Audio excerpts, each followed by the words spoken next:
تلاوت کوئ د تکبیر اولا او د جماعت خیال ساتئ بعضې وروڼه وایي موږ د ګناه نه منې کېږو بار بار رانه یو ګناه کېږي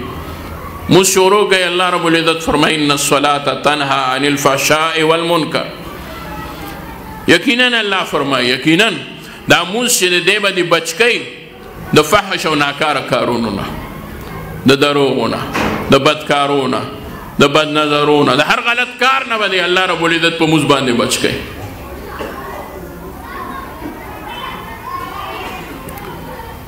حضرت عمر رضی اللہ عنہ دا خبر کوم بیا بس کوم حضرت عمر رضی اللہ تعالی عنہ دورو یو زنانه روانه و په لاره باندې یو ځوان هغه ولیده او هغه وخت سره دستدرازي وکړه حمله یې پې کوله په غلط نیت زنانه ډېره هوښیاره وه واده و او دا ځوان چې و نو دی نه و واده دی واده کړی نه و هغې زنانه ورته د پټ مخ نه آواز ورکړو وی چې خانه که ما غواړې نو شر درته ږدم وی څه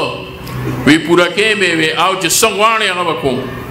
ورته وی نور هیڅ نه غواړم نه درنه پیسې غواړم نه درنه مال غواړم نه درنه دولت غواړم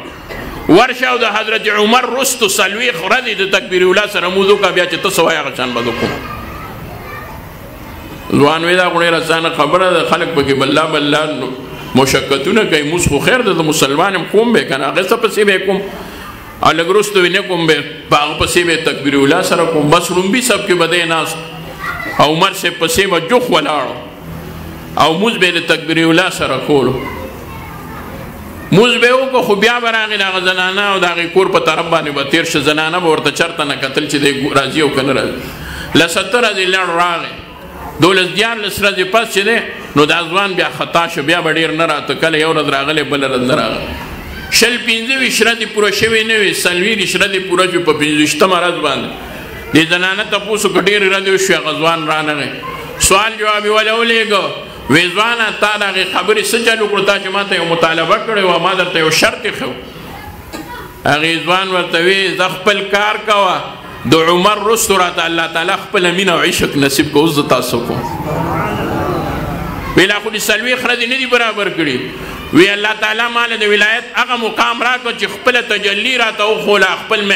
محبت راته وښو د خپل ذکر حلاوت راته وښو د عمر رستو الله تعالی ما ته موس کې دومره خوند راکړه چې که په دنیا باندې مې نظر لګي نو بلکل مې نظر نه لګي هر څه نه الله تعالی منې کړو مونځ دومره لوی شی دی جماعت سره تکبیرونه سره دومره لوی شی دی